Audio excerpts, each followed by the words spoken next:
बऱ्याच गोष्टी ठरवतोस पण साध्य मात्र होत नाही. आणि मग त्याचा त्रागा करत बसतोस. माझ्याकडून काहीच होत नाही अथवा माझे नशीबच खराब आहे म्हणून स्वतःला कोसत बसतोस. हो ना? आता नेमकं कुठे चुकतंय ते सांग.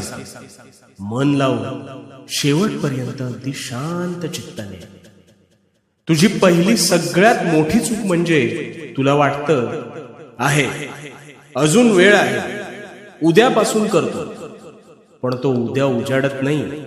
आणि दुसरी चूक म्हणजे हाती घेतलेल्या गोष्टीच्या मुळाशी न जाता अर्धवट ज्ञानाने तू गोष्टी करायला जातोस. बघ, विचार करून बघ, तुझं तुलाच कळेल. अरे नेहमी लक्षात ठेव, भरलेली घागर कधीच आवाज करत नाही. ती स्वतःचा मार्ग काढत संथपणे पुढे जाते. पण तीच घागर जेव्हा अर्धवट भरलेली असते ना, तेव्हा मात्र तिचा आवाज फार अधिक होतो. आता यातून काय शिकलास? आधी पूर्ण ज्ञान मिळवण्यावर लक्ष केंद्रित करायचं. वेळ ही अशी गोष्ट आहे ना की जी हातातून पटापट निसटून जात असते. त्यामुळे एक गोष्ट कायम ध्यानात ठेव. आज जर तू वेळेला किंमत दिलीस तर वेळ उद्या तुझी किंमत करेल. तू एखादे कार्य संपन्न करायला जितका वेळ ठरवतोस त्या अनुषंगाने तुझे अंतर्मन त्यावर काम करू लागते. आता तुझी परीक्षेची वेळ आठव. त्यावेळेला तुला ठाऊक होतं की उद्या आपल्याला कसोटीला पात्र ठरायचं. म्हणून अगदी 2-2 दिवस लागणारे धडे तू उद्या परीक्षा म्हणून काही तासात करायचास. का सांग?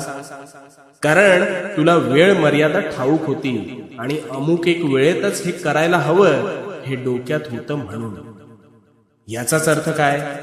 तू एखादे कार्य करायला जितका वेळ ठरवतोस तितक्या वेळेनुसार तुझे अंतर्मन त्यावर काम करू लागतं. आणि म्हणूनच वेळेचे योग्य नियोजन कर आणि तुझ्या अंतर्मनाला ती गोष्ट ठराविक कालावधीतच पूर्ण झाली पाहिजे हे ठामपणे सांग. आणि मग किमया पहा, तुझे अंतर्मन तीच गोष्ट नियोजन केलेल्या वेळेत कशी पूर्ण करायची ह्याची जाणीव तुला वेळोवेळी करून देईल. आजपासून प्रामाणिकपणे कामाला लाग. बघू तुला अपेक्षित गोष्ट कशी साकार होत नाही ते. आणि भिवू नकोस, कारण मी तुझ्या पाठीशी आहे. भिवू नकोस, मी तुझ्या पाठीशी.